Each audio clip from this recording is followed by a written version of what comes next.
भारत ने अब तक अंतरिक्ष क्षेत्र में जो काम किए हैं उनके बल पर अंतरिक्ष की वैश्विक अर्थव्यवस्था में 2% हिस्सेदारी रखता है। अब लक्ष्य यही हिस्सेदारी 4 गुना बढ़ाकर 8% तक ले जाने की है। इसे हासिल करने में प्राइवेट सेक्टर को जो भारतीय अंतरिक्ष अनुसंधान संगठन इसरो की मदद से आगे बढ़ाया जाएगा। भारतीय राष्ट्रीय अंतरिक्ष संवर्धन एवं प्राधिकरण केंद्र इन स्पेस के अध्यक्ष पवन कुमार गोयनका ने बताया कि अंतरिक्ष अर्थव्यवस्था में उपग्रह व उपकरणों का प्रक्षेपण, तकनीकी सहयोग, अंतरिक्ष पर्यटन आदि शामिल है।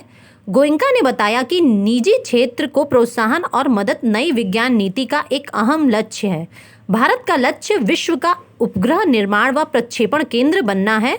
भारत में अंतरिक्ष के लिए काम करने की भूख है। लगभग 100 स्टार्टअप इस क्षेत्र में काम कर रहे हैं। इनमें 2/3 तो पिछले 2 साल में ही स्थापित हुए हैं।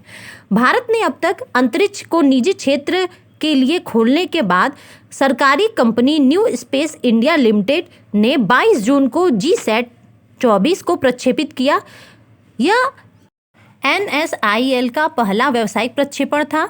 30 जून को PSLV के जरिए सिंगापुर की कंपनियों के लिए 3 उपग्रह भेजे गए।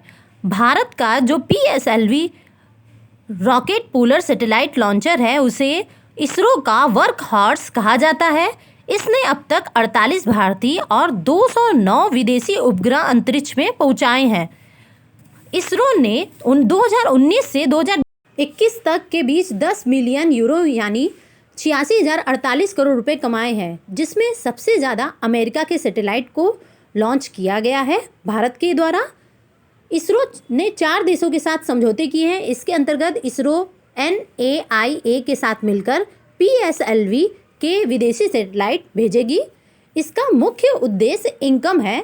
केंद्रीय मंत्री ने जानकारी दी है कि इन समझौतों से देश के खजाने और इसरो को काफ़ी फायदा होगा और भारत आने वाले 5 सालों में इसरो गगनयान, चंद्रयान 3, शुक्रयान 1 पर काम कर रहा है। देसी सैटेलाइट प्रोजेक्ट के तौर पे इसरो का पूरा फोकस इन्हीं प्रोजेक्ट में है। 860 करोड़ में भारत के लिए 5 रॉकेट बनाएंगे, HAL और L&T। इसरो जल्द ही श्रीहरिकोटा में 3रा प्रक्षेपण स्थल और तूतीकोरिन में स्पेस पोर्ट भी विकसित करेगा।